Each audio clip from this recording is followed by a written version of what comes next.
भाई किसी मित्र ने एक चिट्ठी भेजी है और बोला है I usually play sports as a form of exercise and it makes me feel good कि ये जो खेल खेल हैं, खेल प्रतियोगिताएँ होती हैं कि मैं ये जब खेलता हूँ तो मैं तो इसलिए खेलता हूँ कि एक प्रकार की एक्सरसाइज़ है और मुझे अच्छा लगता है और शरीर में भी अच्छा लगता है, मन भी ज़रा खुश हो जाता है। लेकिन कि मैंने देखा कि जब मैं ये खेल खेलता हूँ, तो एक प्रकार की प्रतिस्पर्धा की भावना मन में आती है कॉम्पिटिटिवनेस की और ऐसी फीलिंग कि मैं भाई दूसरे खिलाड़ियों से अच्छा हूँ और जो मेरे विरोधी हैं, तो उनसे तो मैं ऊपर हूँ और ये जो फीलिंग है ये मुझे अच्छी नहीं लगती और मुझे हारना अच्छा नहीं लगता। तो कि मैं थोड़ा-सा कन्फ्यूज़्ड हूँ कि भाई खेल-कूद तो अच्छी चीज़ मानी जाती है, एन्जॉयबल है, मज़ा आता है उसमें और हेल्थ के लिए भी अच्छा है, शरीर के लिए। लेकिन कि माइंड के लिए क्या ये सचमुच अच्छे हैं खेल? अगर इनसे प्रतिस्पर्धा बढ़ती है और अहंकार बढ़ता है तो क्या ये अच्छा है?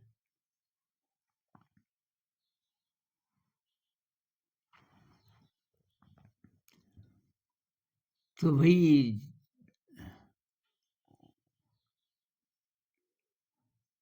मुझे लगता है कि जो खेल-कूद है ना, ये शायद कुछ लोगों ने एक सेफ तरीका निकाला। मनुष्य की जो आक्रामकता है, ये जीतने की भावना है, टेरिटोरियल एक्सपेंशन की फीलिंग है। पुराने ज़माने में ना वो राजा-महाराजा तलवार लेके निकल पड़ते थे। तो ऐसे बड़े-बड़े देश एक ऐसा तो था नहीं। तो किसी भी इलाके में कोई ज़रा बहादुर है, तो देखता था इतना-इतना मैं जीत सकता हूँ। तो वो जो है एनिमल इंस्टिंक्ट जानवरों में भी होता है ना, चिड़िया घोंसला बनाती है तो वो उसका एक दायरा होता है कि इतना मेरा है। कहते हैं कि शेर जहाँ रहते हैं तो वो 12 किलोमीटर तक 12 किलोमीटर का जो रेडियस है, उतना अपना मानते हैं, उसके बीच कोई आ गया तो उसको मार देंगे। तो ये जो इंसान के अंदर आक्रामकता है और ये जो अहंकार है, अहंकार को बढ़ाने के लिए कितनी-कितनी चीज़ें लोग करते हैं। उसको तृप्त कि मैं हूँ कुछ, मैं कुछ हूँ और ये जीतने की भावना वहीं से आती है। तो भई मेरे ख़्याल से तो जब आपकी सफलता किसी दूसरे की असफलता पर निर्भर करे, तो वो चीज़ गलत है। जब आप जीत जाते हैं, लेकिन किसी को हरा के, तो मेरे ख़्याल से ये तो एनिमल इंस्टिंक्ट है। ये इंसान जब थोड़ा-सा नीचे के एनर्जी लेवल पे जीता है, लोअर एनर्जी लेवल मतलब जानवरों की तरफ थोड़ा नीचे खिसका दो उसके एनर्जी लेवल को, तो तब ये मुख्य चीज़ें हो जाती हैं, अहंकार है। भई नई गाड़ी क्यों खरीदते हैं लोग? ज़रूरत नहीं है, मतलब आपके पास दूसरी गाड़ी है, ठीक-ठाक है अभी, ज़्यादा पुरानी भी नहीं है, सब काम ठीक चल रहा है। नई गाड़ी इसलिए नहीं आप खरीद रहे हैं कि उसकी एक्चुअली ज़रूरत है। जो गाड़ी का बेसिक फ़ंक्शन है कि भई आपको यहाँ से वहाँ ले जाने में थोड़ा-सा सुविधा हो सकती है। कभी भी जा सकते हो, बस है तो बस का तो टाइम होगा। इसलिए नहीं, बल्कि इसलिए कि ये महँगी गाड़ी है और तब लोग बोलेंगे वाह जी वाह! तो ये जो वाह जी वाह है ना, ये चाहिए। ये आती है जब आप दूसरे से थोड़ा-सा सुपीरियर हो जाते हो। ऐसे खेल में होता है, जब आप जीत जाते हो तो आपको अच्छा लगता है। जब आप हार जाते हो तो तब क्यों नहीं लगता अच्छा? तब इसलिए नहीं लगता कि आपका जो अहंकार है उसको थोड़ा ठेस पहुँचती है, मैं हार गया। तो भई जहाँ-जहाँ ये हार और जीत है, वहाँ-वहाँ समझ लो कि थोड़ा-सा अ, इंसान से नीचे वाली बात है। अब आप बोलोगे कि तो ऐसे तो सारे स्पोर्ट्स हैं, बिल्कुल हैं। जितने भी खेल हैं, मेरे ख़्याल से वो गलत रास्ते पे ले जाने वाले हैं। क्योंकि अ, उसकी बहुत चर्चा होती है और अब जैसे क्रिकेट ले लो, तो बड़ा बहुत ज़्यादा पैसा भी है इसके पीछे और मैं दिखूँगा मतलब क्रिकेट क्यों खेलना चाहते हैं आप? कोई भी खेल कि मैं दिखूँगा। जब हम आपस में भी खेलते हैं, किसी मैदान में कोई और देखने वाला नहीं है, वो भावना तब भी रहती है कि जीत गए तो आपको अच्छा लगता है।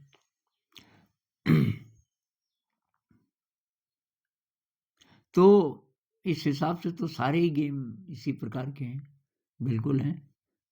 तो क्या हमें खेल नहीं खेलने चाहिए? तो एक्सरसाइज़ कैसे होगी? भई एक्सरसाइज़ के तो बहुत तरीके हैं, बहुत सारे तरीके हैं एक्सरसाइज़ के। आप योगासन करो, आप जॉगिंग करो, अ, आप माउंटेनियरिंग कर लो।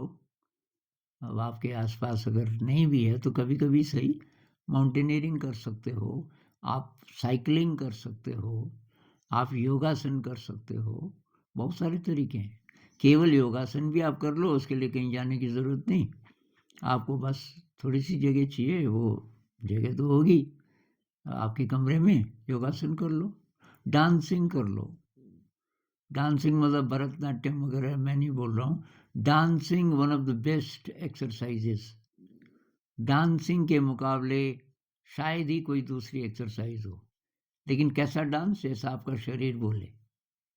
आप कुंडी लगा लो और अ, बहुत बार हाथ भी नीचे टेक के और पैर भी नीचे, पैर तो नीचे हैं ही, मतलब जैसे आप जानवर हों, ऐसा शरीर माँगता है और ऐसे-ऐसे मूवमेंट्स और फिर कई-कई प्रकार के मूवमेंट्स आप कर सकते हो उसमें और उसमें बहुत बढ़िया एक्सरसाइज़ हो जाती है। अगर आप 15 मिनट भी कर लो, तो जो जवान लोग हैं, ज़्यादा एक्सरसाइज़ करना चाहते हैं, आधा घंटा आप वो एक्सरसाइज़ कर लो। किसी जिम वगैरह जाने की ज़रूरत नहीं। जिम में क्या होता है, एक ही एक्शन को आप बार-बार बार रिपीट करते हो। जैसे वो वज़न पकड़ के और ऐसे-ऐसे करते हैं ना, बार-बार, बार-बार, बार-बार, तो वो तो एक तरीके से अवैज्ञानिक है। अ,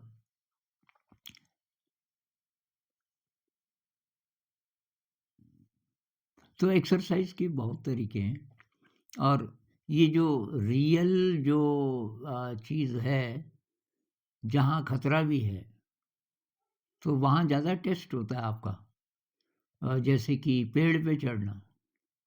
हम बचपन में पेड़ पे फल हैं, पके हुए, कोई-कोई ऐसी शाखा होती थी, जिस पे कोई चढ़ नहीं पाता था। तो वहाँ चढ़ने में जो थ्रिल और जो जो डर होता था, क्योंकि नीचे ज़मीन से मान लीजिए 20 फीट ऊपर है। आम के पेड़ होते थे भयंकर, तो बहुत बहुत ऊँचे। तो अब ज़मीन से करीब 20 फीट ऊपर अगर कोई शाखा है और लगभग-लगभग हॉरिज़ॉन्टल है, ऐसी है तो फिर भी उसमें उतना डर नहीं लगेगा, लेकिन ऐसी है, ज़मीन के पैरेलल, बहुत ज़्यादा डर। और पेड़ पे चढ़ने में जो एक्सरसाइज़ होती है, आजकल एक बात चल रही है कि जो ओसीडी वाले हैं, वो अगर पेड़ पे चढ़ना शुरू करें, तो उनका ये ठीक हो जाता है। मानसिक बीमारियाँ जितनी भी हैं, आजकल एक नई चीज़ चल रही है और लोग कुछ-कुछ ऐसे स्पेसेस बना रहे हैं शहरों में, जहाँ पेड़ हों। तो बड़े-बड़े पेड़ मतलब लगाने पड़ेंगे। तो जब वो बड़े हो जाएँगे, तो वो स्पोर्ट्स की एक जगह बन जाएगी कि वहाँ लोग पेड़ पे चढ़ सकते हैं। अब क्योंकि पेड़ कहाँ मिलेंगे, बहुत मुश्किल है चढ़ने के लिए, दूर जाना पड़ेगा। तो भई बहुत प्रकार की चीज़ें हैं जिससे एक्सरसाइज़ हो सकती है और ये कॉम्पिटिटिवनेस उसमें नहीं होगी। हालाँकि अब हम पेड़ पे चढ़ने को भी कॉम्पिटिटिव बना सकते हैं। 2 लोगों को बोलें चढ़ो भई इस पेड़ पे, उस शाखा पे कौन पहले पहुँच सकता है। वो तो गड़बड़ बात है। लेकिन अकेले आप चढ़ रहे हो और केवल इसलिए नहीं कि मैं चढ़ सकता हूँ कि नहीं, उसका उद्देश्य भी है, उसमें फल हैं वगैरह। तो ऐसी बहुत सारी चीज़ें हैं जो आप एक्सरसाइज़ स्विमिंग कर सकते हो आप, कॉम्पिटिशन के लिए नहीं, अकेले स्विमिंग कर लो। अ, कोई लेक है, कोई स्विमिंग पूल होते हैं ना कहीं-कहीं, उसमें पैसे दे के आप कर सकते हो, स्विमिंग कर सकते हो। तो ऐसी बहुत सारी चीज़ें आप कर सकते हो। लेकिन ये जो है बात हारने-जीतने का और इसको ग्लोरीफाई हम करते हैं। ये हारने-जीतने वाली चीज़ अगर देश के नाम पे है अ, या अ, किसी भी नाम पे है, आपकी टीम है, अ, आपका इलाका है, उस इलाके से ये टीम है, उस इलाके से दूसरी है। अ, तो ये भावना उसमें बढ़ती है अहंकार की। तो अध्यात्म के हिसाब से अब अध्यात्म को भी लोग पता नहीं कुछ और ही और समझ जाते हैं, इसलिए मैं इवोल्यूशन बोलता हूँ। भई कैटरपिलर से तितली बनना है जैसे, वो है जीवन का उद्देश्य। हम ट्रांसफ़ॉर्म कर सकते हैं अपने बॉडी माइंड को इस तरह से कि हम अनंत आकाश में विचरण कर सकें, कम से कम अनंत आकाश को थोड़ा-सा छू सकें। वही मतलब है बटरफ्लाई का कि अ, न्यूरोलॉजी के हिसाब से देखें तो हमारा जो असली काम है वो अपने ब्रेन को रीवायर करना है। ब्रेन में सुव्यवस्था लाना है। ब्रेन में जितनी सुव्यवस्था आएगी, उतना हम इन्फ़िनिट इंटेलिजेंस को एक्सेस कर पाएँगे। इन्फ़िनिट इंटेलिजेंस कह लो, इन्फ़िनिट लव कह लो, कंपैशन कह लो, क्रिएटिविटी कह लो। ये सब एक ही चीज़ है, उसी के अलग-अलग रूप हैं। जिसको हम इंटेलिजेंस बोलते हैं, हायर इंटेलिजेंस, उसी के अलग-अलग एक्सप्रेशन हैं। प्रेम भी तभी पॉसिबल है जब आप उस लेवल को छू लोगे, असली प्रेम। और वैसे ही जेन्युइन क्रिएटिविटी और कंपैशन वगैरह, उद्देश्य तो वो है। तो वो इससे नहीं होने वाला, इससे तो उल्टा आपके ब्रेन में पहले से जो पैथोलॉजिकल न्यूरल नेटवर्क्स बने हैं, पैथोलॉजिकल मतलब बीमार, बीमार का मतलब जो एनिमल इंस्टिंक्ट को पोषित करते हैं, ये एग्रेशन मतलब कॉम्पिटिटिवनेस और ये जितने नेगेटिव इमोशन हैं, ये गुस्सा, ये लालच वगैरह वगैरह, तो ये सारे जुड़े हैं खेलों से। बारीकी से छानबीन करो, गुस्सा आएगा ना, गुस्सा आएगा, दूसरा जीत गया और आप नहीं जीत पाए। अ, और इसमें आक्रामकता तो है ही, ग्रीड लालच भी है। अगर पैसा भी है खेल में तो लालच है, या वाह-वाह का ही लालच सही, वो है। तो अहंकार तो बढ़ ही रहा है। तो ये तो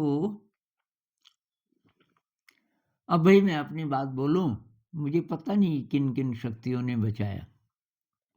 बचपन से कहीं भी अगर कंपटीशन वाली बात है, अब एकदम बचपन में थोड़ा बहुत रहा होगा गुल्ली डंडा वगैरह जब खेलते थे गाँव में, लेकिन जब मैं कॉलेज में गया, तो मैं वॉलीबॉल अच्छा खेल लेता था।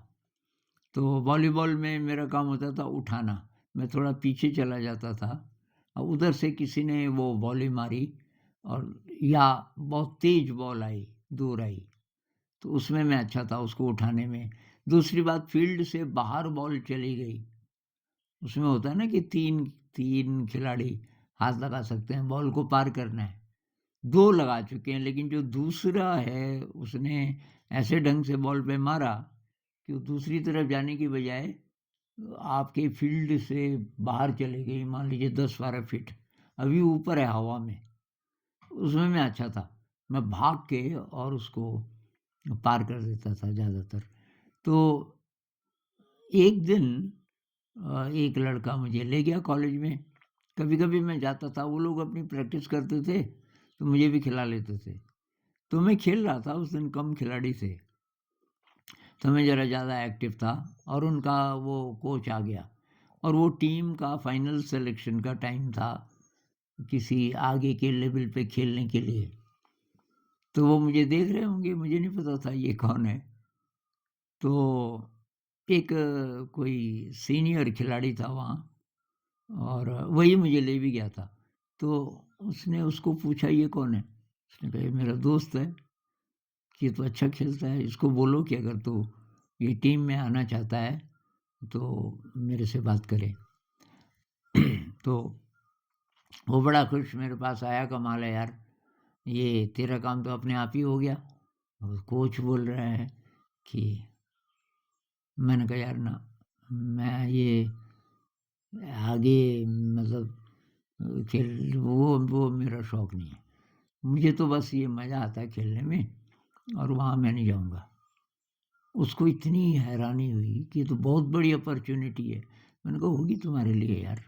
मतलब तब तक मुझे ये बात समझ आ गई थी कि जहाँ-जहाँ कॉम्पिटिशन है वो ठीक नहीं है और मेरी इच्छा भी नहीं होती थी।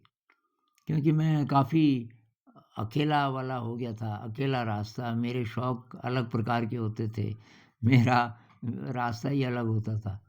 तो मैंने कहा ना, वहाँ मैं नहीं जाऊँगा।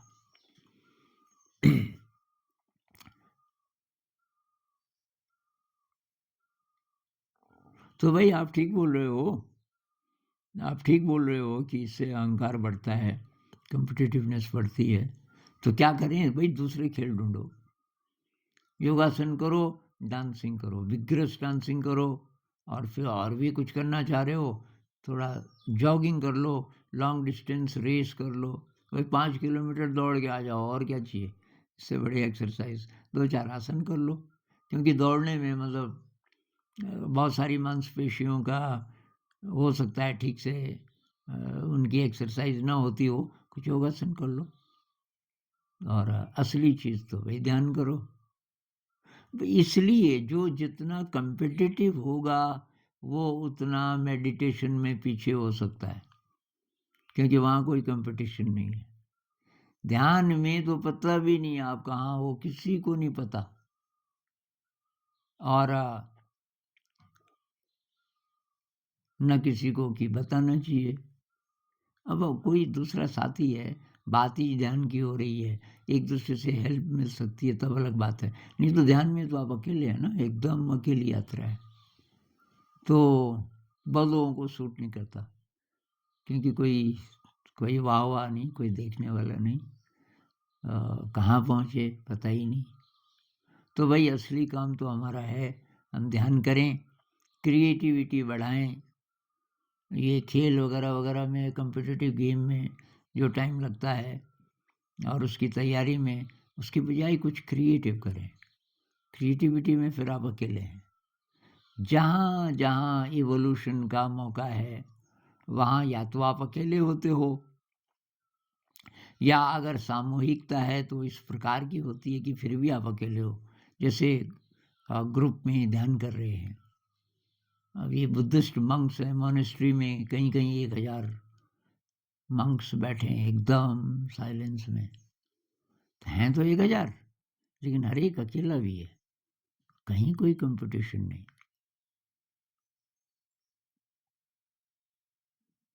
तो इस पे और बात करेंगे। नमस्कार।